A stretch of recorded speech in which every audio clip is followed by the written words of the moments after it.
This example now takes us through normal forces and now how normal forces can change when we apply forces. So a person is packing a suitcase for a trip. The suitcase has a mass of 45 kilograms and is resting, so it's not moving, on the floor. What's the normal force on the suitcase when it's resting on the floor? So we'll start in the standard way. We'll draw a free body diagram. There's the floor. The floor holds it up. That's the normal force. So the surface pushing up on the suitcase. The earth pulls it down. That's the weight. We'll put in our coordinate system, positive x and positive y. We'll write our Newton's second law. Sum of the forces on the suitcase in the y direction is mass times acceleration in the y. And I'm choosing the y direction because that's the only place we have forces. We've got the normal points up, so it's positive. Weight points down, it's negative. Mass times acceleration, the suitcase is not moving, so the acceleration is 0. And minus W equals 0. The normal force has a magnitude equal to the weight, which is m times g, 45 kilograms, times 9.81 meters per second squared. So the normal force has a magnitude of 441 newtons. It points straight up, and that's the y direction. Okay, there's part A. That's the most straightforward. Part B. What happens to the normal force if a person pushes down on the suitcase with a 100 Newton force? So what happens when we push down on something? So you might try and guess your answer first. And now we'll go ahead and solve it. So we've got our floor, we've got our suitcase. We know that the earth pulls down on it, that's the weight. We know that the floor holds it up, that's the normal force. And now we have an additional force. Somebody is pushing down on the suitcase, so there's a downward force. We'll draw the tail of the force on the suitcase. We'll just call that pushing force F. Put in our coordinate system, x and y. We'll do the same approach. Sum of the forces in the y direction is the mass of the suitcase times the acceleration in the y. The normal force is up, so it's positive. Weight is down, it's negative. The pushing force is down, it's negative. Mass times acceleration, it's not moving, so A is 0. And minus W minus F equals 0. And equals W plus F equals mg plus F. We already figured out that mg was 441. Plus F, that pushing force is 100 newtons. So our normal force has a magnitude of 541 newtons, and its direction is straight up. So you see, when we push down on something, the surface has to push up harder on it. So the normal force increases when we push down on something. The next part of the problem, what's the normal force if the person is trying to lift it with a 100 Newton force? So we're going to use the same strategy.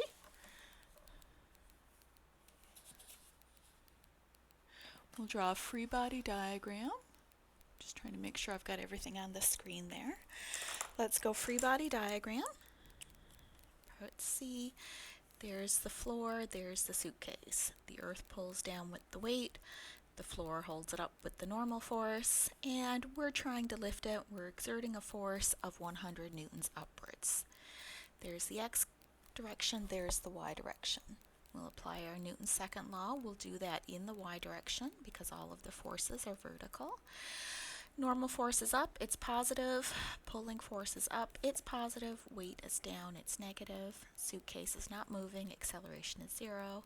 Normal force is mg minus F, 441 newtons minus 100 newtons.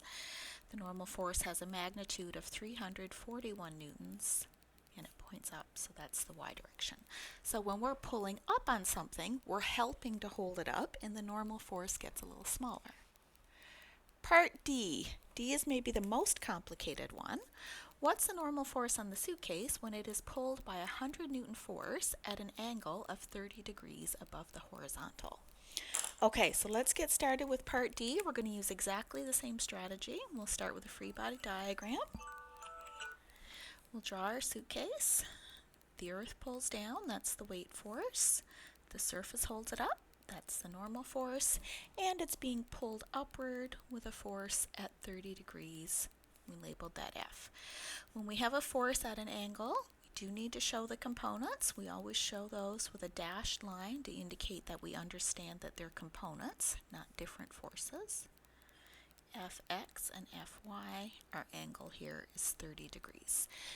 We can use our trigonometry to figure out our components. Fx is adjacent to the angle, we know that's going to be cosine. Fy is opposite the angle, we know that's going to be sine.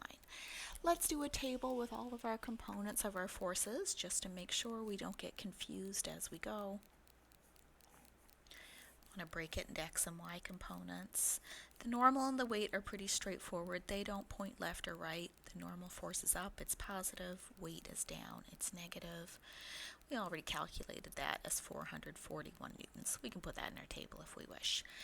Our pulling force now has a little bit in the x direction. The x component points to the right, so it's positive. To get the size of this x component, Fx, it's adjacent, so we have to use cosine. So the x component Fx is the hypotenuse, F, times the cosine of the angle, 30 degrees. So it's plus F times cosine 30 degrees.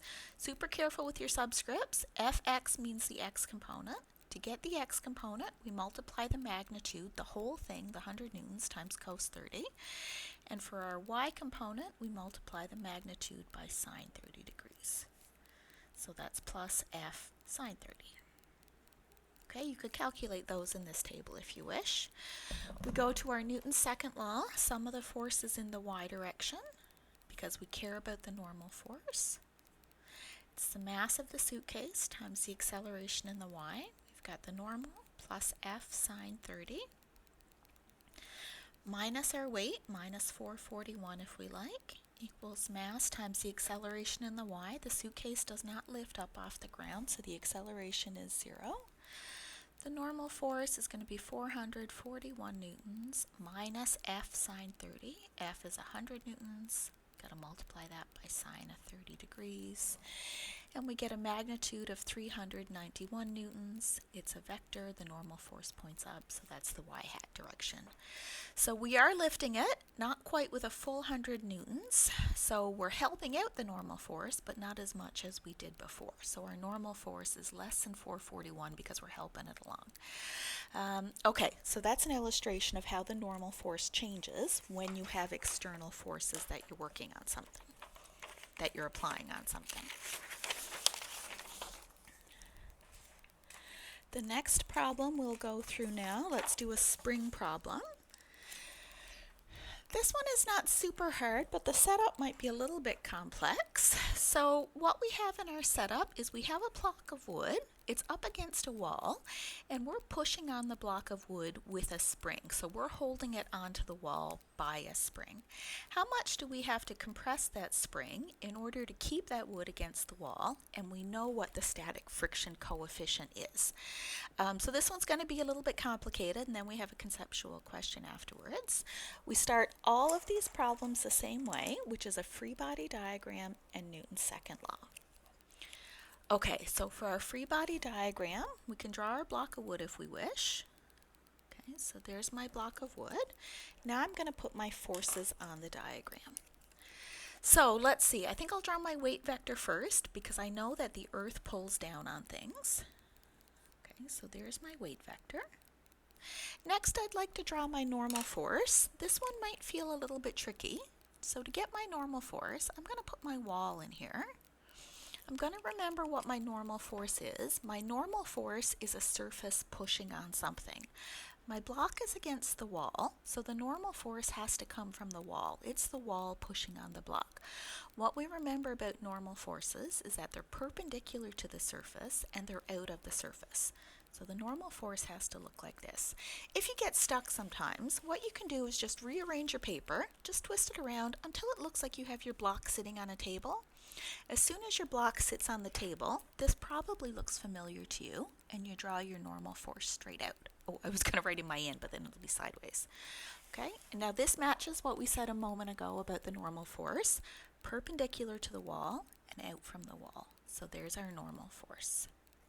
Okay, normal force is tricky, that's why I picked this one for an example that we should go through.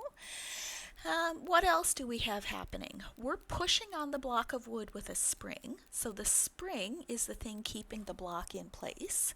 So it's pushing on the block, so it's pushing it to the right. There's our spring force. We're going to remember that spring force is the spring constant K times the amount of compression of the spring. So spring force is K times X. Last thing, if the weight is pulling down on the block, we might expect the block to slip down. Then we know that the block of wood is kept in place, therefore the block of wood is staying still. It's not slipping down. Why isn't it slipping down? Something must be holding it up. The something that's holding it up is the friction force. Because it's being kept in place and it's not moving, we have to use static friction. So if we're keeping it in place, it's still, and we have static friction. When things are still, we know that the x component of acceleration and the y component of acceleration are both 0. Okay, so there's our setup. Now, after we do this bit, we write our Newton's second law, and we're going to do that in the x and the y direction. So let's make sure we understand what all of our components are. So the forces I have are the normal force, the friction force, the spring force, and then the weight force. So how much do we have to compress it? If our block is just about to slip, that means that our friction has to be the largest possible friction. So for our largest possible friction, we label that Fs max. Okay, so we know that that's just about to slip.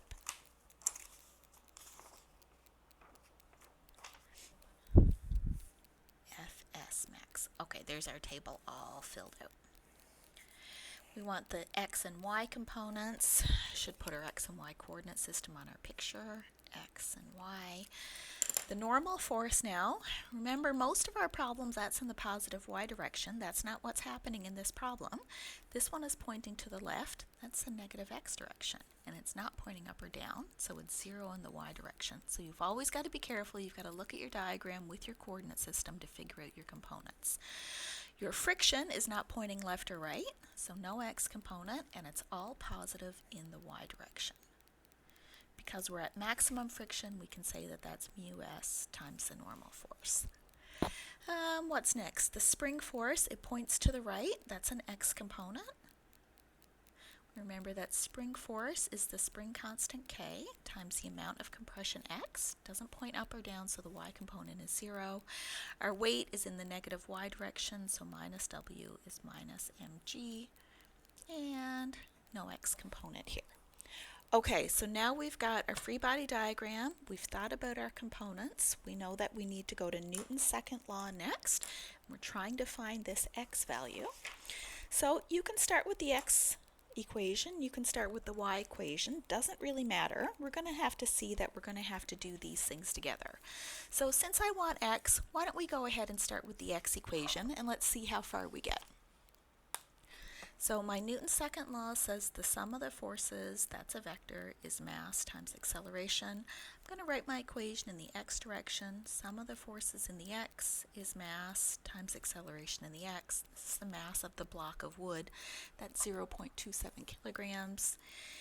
And eventually I'm going to write in the y direction MAY. So in the x direction, I have to add up all of my forces in the table. I've got minus n plus kx, plus because it points to the right, equals mass times acceleration. The block of wood is still, so that's equal to 0. So kx equals n means x equals n divided by k. We're not doing too badly. We know what k is. It's 120 newtons per meter, but we don't know what n is. We need n. How do we find n?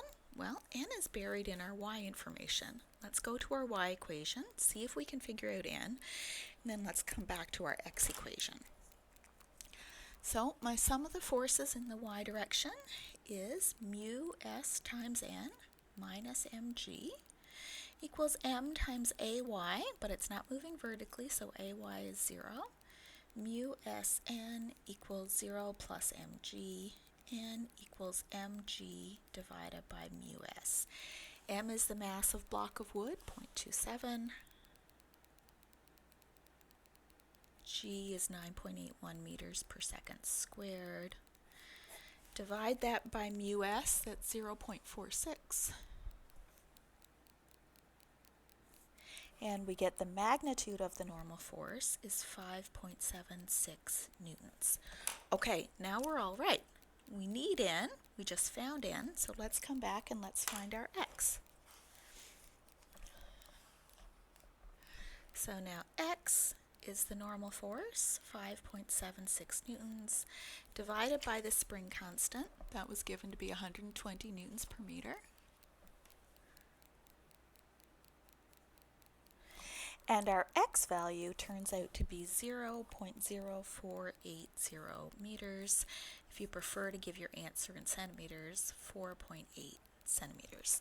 So we would have to compress this spring. I think I can get them both on the picture. We would have to compress this spring by almost 5 centimeters to hold that block in place to just keep it from slipping. We're right at that threshold where it's going to slip. Okay, that's part A. How much does the spring have to be compressed? Part B is interesting. It's a little more conceptual. What happens to the amount of compression? So what happens to X if the weight of the block is doubled? So if we want to double the weight, we have to double the mass. So let's work backwards. If we wanted to, we could redo the entire problem, and at a place where we had to plug in our mass right here, could just plug in double the mass. If you're a numbers kind of person, that strategy might appeal to you, and that would certainly work. You can try that out and see that it works fine. If you're a numbers kind of person, you might just look at the expressions and see what happens if we double the mass. I'm going to take that numbers approach, or that conceptual approach, because I think you can handle the numbers approach on your own just fine. So the next part of the question is double m x equals. What happens to x? So the first thing I'm going to ask is, I know that my x depended on my normal force, and my normal force depended on n. So what happens to normal force if I double m? So if I double m, my normal force is the mass times g divided by mu s. If I double m, I double n. Okay, so that's my first conceptual bit. Well, next, if I double the normal force, what happens to x? If I double n, see in this equation, the x value, the amount of compression, was the normal force divided by k. X was the normal force divided by k. If I double this, then I also double this. So if I double the mass, I end up doubling the compression.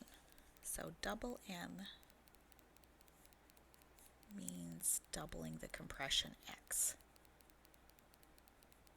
And you can get that from looking at the equations, or you could have gotten it by working through the math again with a mass that was twice as big.